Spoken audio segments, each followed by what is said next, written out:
हिंदू धर्म में एकादशी का विशेष और महत्व माना जाता है। हर साल कुल 24 एकादशी पड़ती है। ऐसे में हर माह कृष्ण और शुक्ल पक्ष में एक एक एकादशी पड़ती है और हर एक एकादशी का अपना अपना महत्व होता है। ऐसे ही चैत्र मास के कृष्ण पक्ष की एकादशी को पाप मोचनी एकादशी का व्रत रखा जाता है। धार्मिक मान्यताओं के अनुसार इस एकादशी का व्रत रखने के साथ विष्णु जी की पूजा अर्चना करने से पापों से मुक्ति मिलती है, साथ ही सुख समृद्धि की प्राप्ति भी होती है। यह एकादशी होली और चैत्र नवरात्रि के बीच आती है। चैत्र महीने की पापमोचनी एकादशी का महत्व भी खास होता है। चैत्र महीने के कृष्ण पक्ष की एकादशी की शुरुआत 14 मार्च को सुबह 8:10 पर होगी। इसका समापन 15 मार्च को सुबह 9:16 पर होगा। ऐसे में पापमोचनी एकादशी का व्रत 15 मार्च को किया जाएगा। बात करते हैं पापमोचनी एकादशी व्रत के पारण के बारे में। इस व्रत का पारण 16 मार्च को किया जाएगा। पापमोचनी एकादशी व्रत के पारण का समय 16 मार्च को सुबह 6:30 से लेकर 8:54 तक रहेगा। इस दौरान आप व्रत का पारण कर सकते हैं। अब बात करते हैं पापमोचनी एकादशी पूजा की विधि के बारे में।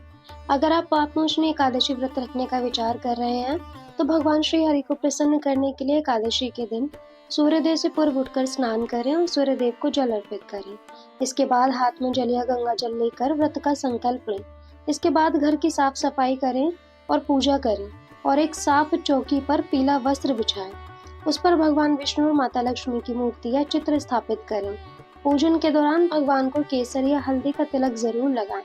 उन्हें पीले वस्त्र, पीले फूल और तुलसी दल अर्पित करें। याद रखें कि एकादशी पर तुलसी के पत्ते ना तोड़ें। एक दिन पहले तोड़कर रख लें। घी का दीपक और धूप जलाकर एकादशी व्रत कथा का पाठ करें। अंत में विष्णु जी की आरती उतारें। प्रभु को मौसम के अनुकूल फल और सात्विक मिठाई का भोग जरूर लगाएं। इस दिन भूखों को भोजन कराना या जरूरतमंदों को अन्नदान करना अत्यंत पुण्यकारी माना जाता है। अगले दिन यानी 16 मार्च द्वादशी को पारण मुहूर्त के भीतर ही करें। बात करते हैं कि पापमोचनी एकादशी के दिन हमें किन गलतियों को करने से बचना चाहिए। एकादशी के दिन चावल खाने की पूरी तरह से मनाही होती है।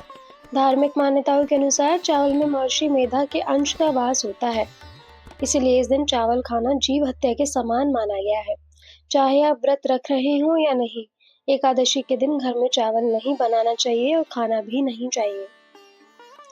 भगवान विष्णु को तुलसी बहुत प्रिय है और उनके भोग में तुलसी का होना बेहद जरूरी होता है। लेकिन एकादशी के दिन तुलसी माता व्रत रखती हैं, इसलिए इस दिन उन्हें नहीं तोड़ना चाहिए। अगर आपको पूजा के लिए तुलसी चाहिए तो आप एक दिन पहले से ही तुलसी दल तोड़कर रख लें। पापमोचनी एकादशी पर मन का पवित्र होना बेहद जरूरी होता है। इस दिन मांस, मदिरा, प्याज, लहसुन और मसूर की दाल जैसी तामसिक वस्तुओं का हमें पूर्णतः त्याग करना चाहिए। साथ ही दूसरों की बुराई, गुस्सा और झूठ बोलने से भी बचना चाहिए, वरना व्रत का पूरा फल प्राप्त नहीं मिलता है। एकादशी की रात को हमें सोने से बचना चाहिए। इस शुभ दिन पर श्रीहरि के नामों का कीर्तन करना चाहिए। साथ ही इस दिन पूरी तरह से ब्रह्मचर्य का पालन भी करना चाहिए। अब हम बात करते हैं कि पापमोचनी एकादशी के दिन हमें क्या करना चाहिए। एकादशी का नियम दशमी की रात से ही शुरू हो जाता है। दशमी को सूर्यास्त के बाद भोजन ना करें।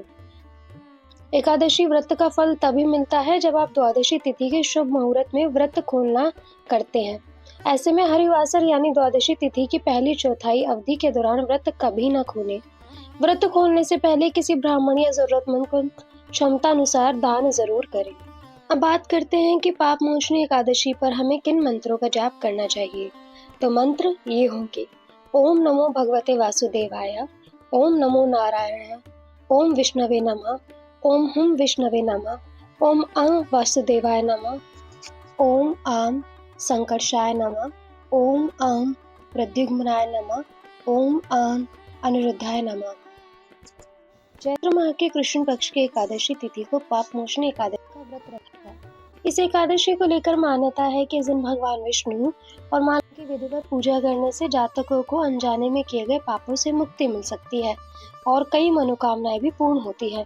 इसके साथ ही जीवन में सुख, समृद्धि, धन संपदा भी बनी रहती है।